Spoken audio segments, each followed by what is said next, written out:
मैं एडवोकेट संजय कुमार शर्मा अपने YouTube channel legal advice by Sanjay Kumar Sharma में आपका स्वागत करता हूं। मित्रों, मैं आज बात कर रहा हूं महिलाओं के कानूनी अधिकारों के बारे में। अगर आप महिला हैं तो आपको यह वीडियो देखना बहुत ही आवश्यक है। अपने अधिकारों के बारे में जानकारी रखने से आप सुरक्षित रहेंगी। अगर आप अपने अधिकार समझ जाओगे तो आप स्वयं को पावरफुल महसूस करोगे। वैसे तो प्रायः हमारे देश में, भारत में महिलाओं का शोषण बहुत पहले से होता चला आ रहा है और सरकार और स्वयंसेवी संस्थाओं के द्वारा महिला जागरूकता के कार्यक्रमों का दावा जरूर करती है, परंतु आज भी यह काफ़ी नहीं है। इसमें आप सबका सहयोग करना बहुत ही आवश्यक है। अगर आप महिलाओं के को यह ज्ञान हो जाए कि हमारे देश के संविधान व कानून ने हमको कितनी ताकत व अधिकार प्रदान किया है, जब इसकी जानकारी आपको हो जाएगी तो आप विश्वास करिए, आपका शोषण करना तो दूर, आपको तिरछी नज़र से देखने की हिम्मत किसी की भी नहीं होगी। इनको किसी से भी डरने की जरूरत नहीं। अगर आपके साथ अनाचार व अनीति हो रही है, उसके विरुद्ध ऐसे कानूनी कार्रवाई कैसे कर सकती हैं, इस वीडियो में आपको बताने जा रहा हूं। जो महिलाएं इस वीडियो को देख रही हैं, बाकी महिलाओं को शेयर करें। उसके साथ कई माध्यम भी हैं, फेसबुक, व्हाट्सएप, इंस्टाग्राम, ट्विटर आदि के सहयोग से शक्तिशाली बनाए जाने में आपका सहयोग अपेक्षित है, जिसमें सब कुछ कानूनी है।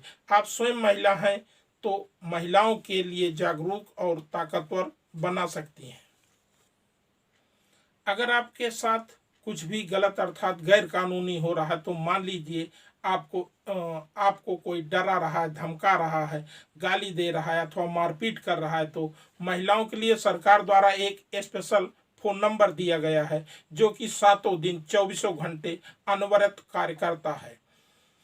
वह महिला helpline number, women helpline number है 1091 1091। यह 4 अंकों का नंबर है, जिसको आप अपने फ़ोन में सेव कर सकते हैं अथवा याद रख सकते हैं।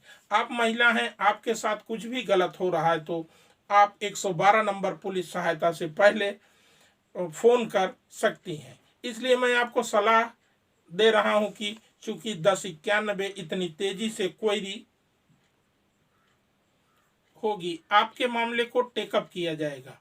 अगर आपको कोई लड़का परेशान कर रहा है, ईव टीजिंग हो रही है तो, या आपके ससुराल वाले आपको परेशान कर रहे हैं, या आपके साथ कोई अभद्र भाषा मतलब गाली गलौज कर रहा है, या आप कहीं नौकरी कर रही हैं तो आपका सहकर्मी या मालिक आपको परेशान कर रहा है, तो आप देश भर में कहीं भी हों, कहीं से आप 1091 पर फ़ोन कर अपनी शिकायत दर्ज करवाते ही, जहां पर भी आप उस समय मौजूद हैं, जो भी स्थानीय पुलिस थाना होगा, वहां तत्काल 1091 की तरफ से जानकारी और आपकी लोकेशन भी पता चल जाएगी। आपको ध्यान रखना है कि आपका फ़ोन पुलिस के पहुंचने तक खुला होना चाहिए। आपको तत्काल पुलिस सहायता मिल जाएगी। यह अधिकार सिर्फ महिलाओं को ही प्राप्त है, पुरुषों को नहीं। दूसरे अधिकार की अब बात कर रहा हूं। अगर आप एक शादीशुदा महिला हैं तो आपके पति माने हस्बैंड अगर आपको खर्चा नहीं देते हैं तो आपको मेंटेनेंस का क्लेम परिवार न्यायालय में प्रार्थना पत्र देकर कुछ कानूनी कार्रवाई के पश्चात आप गुजारे की रकम आपके पति को जरिए अदालत आपको प्रतिमान देना ही पड़ेगा। अगर आप शादीशुदा महिला हैं तो आपकी ससुराल वाले यानी पति के परिवार वाले लोग आपसे किसी तरह की बदसलूकी करते हैं अथवा मारपीट करते हैं और आपको कहीं आने जाने नहीं देते हैं, आपके सम्मान और गरिमा को क्षत पहुंचाते हैं, तो आप पर डोमेस्टिक वायलेंस का केस हो रहा है, तो आप उसमें भी गुजारा भत्ता की मांग कर सकती हैं। कोई अपने व अपने बच्चों के लिए जिसके बच्चे नहीं हैं तो कोई भी बात आप नहीं गुजारे भत्ते की राशि के कानून के जरिए आपको अदालत देगी। इस मामले के लिए आपको वकील की भी आवश्यकता नहीं है, आप स्वयं न्यायालय के सामने पेश होकर अपनी बात रख सकती हैं। यह अधिकार है आपका। फिर भी यदि आर्थिक रूप से ज़्यादा ही परेशान है तो आप कोर्ट से निःशुल्क वकील दिलाए जाने का अनुरोध कर सकती हैं। यह भी अधिकार आपको कानून द्वारा दिया गया है। ये बात हुई आपके खर्चे की। अब हम आपको बताते हैं कि 1091 की आपको जब भी कोई समस्या आ गई है तो आप 1091 पर फ़ोन कर महिला पुलिस आप महिला कर्मी भेजने की भी मांग कर सकती हैं। तो आपके पास महिला पुलिस को ही भेजा जाएगा और कंप्लेन दर्ज होगी। यदि डोमेस्टिक वायलेंस का कंप्लेन अर्थात घरेलू हिंसा का मामला आपने ससुराली जनों पर आप दर्ज करवा देती हैं तो आप विश्वास मानिए उन ससुराली जनों का कोर्ट का प्रतिदिन चक्कर लगा लगा कर उनकी छठी का दूध भी बाहर आ जाएगा। अगर वो गलत होंगे तो आपके पैर पकड़ लेंगे, यदि वह लोग अपनी जगह पर सही होंगे तो कोर्ट से छूट जाएंगे। अगला अधिकार है आपका, आपके पति की संपत्ति में आपका अधिकार है। आप पति की संपत्ति में अपना अधिकार प्राप्त कर सकती हैं। अगर आपका पति से डाइवोर्स तलाक हो गया है तब भी आप मेंटेनेंस अर्थात गुजारा भत्ता प्राप्त कर सकती हैं, जब तक कि आप दूसरी शादी नहीं कर लेती। आपके विवाह करते ही पति आपको गुजारा भत्ता कानूनन नहीं देगा। जो पुरुष भाई इस वीडियो को देख रहे होंगे कह रहे होंगे कि ना मालूम क्या क्या महिलाओं को सिखा रहे हैं, परंतु मित्रों हक तलबी किसी की भी नहीं होनी चाहिए। चलिए अब अपने टॉपिक पर आते हैं। महिलाएं अपने पिता की संपत्ति में भी अधिकार प्राप्त कर सकती हैं। भारतीय संसद द्वारा बनाया गया कानून हिंदू उत्तराधिकार संशोधन अधिनियम 2005 लागू हुआ। दिनांक 9 सितंबर 2005 के पहले भले ही पिता की मृत्यु हो गई है अथवा संशोधन अधिनियम 2005 के प्रभावी होने के पश्चात हुई हो, तब भी पिता की पैतृक संपत्ति में बेटों के बराबर बेटियों को भी बराबर हिस्सा प्राप्त होगा। भले ही पुत्री की शादी पहले हो चुकी हो, पिता की पैतृक संपत्ति में बेटी का हक दिया गया है, इसको प्राप्त करना आपका कानूनी अधिकार है। अभी हाल ही में एक मामला दिल्ली उच्च न्यायालय के सामने आया। विनीता शर्मा बनाम राकेश शर्मा, पुत्री का विवाह हो चुका था, पुत्री अपने ससुराल में रह रही थी। पिता की स्वार्जित संपत्ति भी पिता के बिना किसी को वसीयत आदि किए ही पिता परलोक सिधार गए तो भाइयों ने पिता की प्रॉपर्टी बांट ली और पुत्री ने न्यायालय का दरवाजा अपने हक के लिए खटखटाया, जिसको सुप्रीम कोर्ट ऑफ इंडिया ने मामले का विश्लेषण करते हुए कहा कि वह संपत्ति जो पिता द्वारा स्वयं खरीदी गई है अर्थात स्वार्जित संपत्ति में पिता की मर्जी चाहे वह अपनी संपत्ति किसी के भी नाम कर सकता है, परंतु यहाँ ध्यान देने वाली बात है अगर पिता द्वारा संपत्ति किसी को भी नहीं दिया गया है और वहाँ उसकी मृत्यु हो गई है तब भी पिता की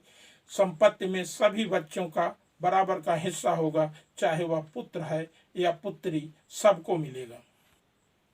वहीं अगर पिता की पैतृक संपत्ति है अर्थात जो पिता के पिता उनके पिता अर्थात दादा परदादा से जो संपत्ति ऊपर से आई है उसमें भी पुत्र के बराबर पुत्री को भी संपत्ति में हिस्सा प्राप्त होगा। भले ही वह शादीशुदा हो, अपने हिस्से पर कोई फर्क नहीं पड़ेगा। आप उस संपत्ति को पाने का क्लेम कर सकती हैं। यह आप महिलाओं का कानूनी अधिकार है।